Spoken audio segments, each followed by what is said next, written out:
ये लड़का मौसीकी की दुनिया में बहुत आगे तक जाएगा। सज्जाद अली की मकबूलियत की पेशगोई किसने की थी? क्या गुलकार के वालिद क्रिकेटर थे? सदाबहार और मंजे हुए गुलकार सज्जाद अली को कौन नहीं जानता।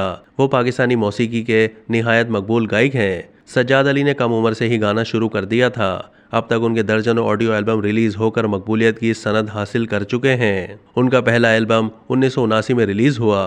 बाद उनके कई ऑडियो एल्बम रिलीज हुए और बहुत मकबूल हुए।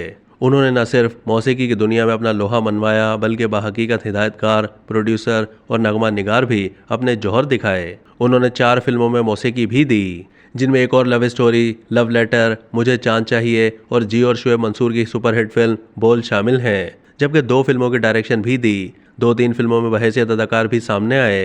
एक लव स्टोरी में उन्हें हीरो के रूप में बेहद पसंद किया गया।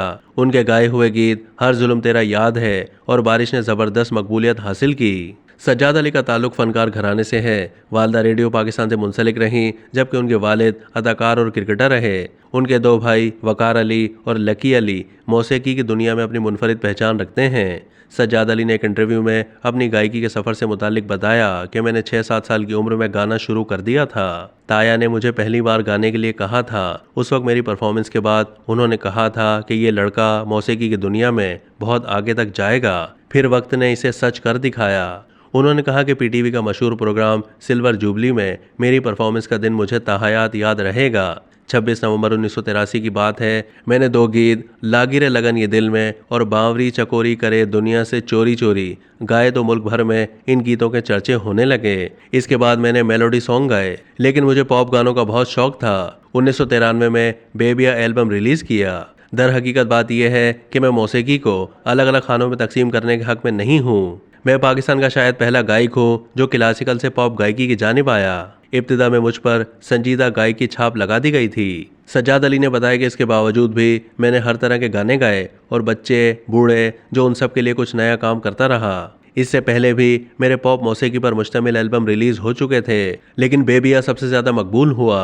मुझे म्यूज़िक कंपनी वाले अक्सर कहते थे कि आप सिर्फ मेलोडी और फिल्म गीत गाते रहें, पॉप मौसीकी की तरफ ना आएँ। मुझे उनकी बात ये बुरी लगती थी। मेरे ख्याल में ओरिजिनल गाने वाला हर तरह के गीत, गज़ल, क्लासिकल और नीम क्लासिकल गायकी का मुजाहरा कर सकता है। नामवर गुलकार का मजीद कहना था कि अपने गानों को नया रंग और दिलकश बनाने के लिए रिसर्च और मुताला करता हूँ। घर में एक कुतुब लाइब्रेरी बनाई हुई है जिसमें मुख्तलिफ मौज़ूआत पर सैकड़ों किताबें मौजूद हैं। मौसीकी मेरा काम है, लेकिन मैं ज़्यादातर मजहबी किताबें पढ़ता हूँ। तारीख़ इस्लाम मेरा पसंदीदा मजमून है।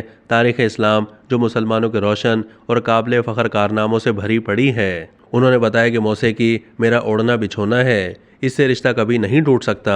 दुबई में मुकीम भारत और पाकिस्तान के नौजवानों को मौसीकी की तरबियत देता रहा हूँ। मेरी एकेडमी का रिस्पॉन्स अच्छा मिला। इलावाजी अमेरिका की मुख्तलिफ रियासतों में भी शोज़ के लिए जाता हूँ, जहाँ बड़े पैमाने पर मुनक्किदा कॉन्सर्ट में परफॉर्म करता हूँ और बरतानिया में भी आना जाना लगा रहता है। सज्जाद अली से पूछा गया कि भारत जाकर एक गाने की वीडियो बनाई थी, इसके बाद दोबारा कोई वीडियो वहाँ नहीं बनाई। इसके जवाब में गुलकार ने कहा कि म्यूज़िक के बारे में मेरी सोच बहुत आगे तक काम करती है। मैंने बहुत पहले अंदाज़ा कर लिया था म्यूज़िक किस तरफ जा रहा है। मैं उस ज़माने में भारत में अपने मकबूल गीत सोहनी लगदी की वीडियो बनाकर आया था, जब दोनों ममालिक की सरहदों पर जंग के बादल मंडला रहे थे। उन्होंने कहा कि अब तो हालात बहुत बदल गए हैं। मैं अक्सर सोचता हूँ कि भारत जाकर गाने की वीडियो बनाना मेरी गलती थी, इसलिए दोबारा इस काम के लिए वहाँ नहीं गया। बात दरअसल ये है कि भारत के पास अच्छा पॉप म्यूज़िक नहीं है, वो सिर्फ फिल्मी मौसीकी पर चल रहे हैं। मौसीकी के अलावा क्या मशागिल हैं? इस सवाल पर सज्जाद अली ने कहा कि जैसा कि मेरे वालिद क्रिकेटर थे, उनकी वजह से मुझे भी क्रिकेट का बेहद शौक है। टेलीविज़न पर पाकिस्तान के मैचेस शौक से देखता हूँ और बहुत लुत्फ़ अंदोज़ होता हूँ। अब तक के लिए इतना ही। मज़ीद मालूमात के लिए डेली जंग के यूट्यूब चैनल को सब्सक्राइब कीजिए।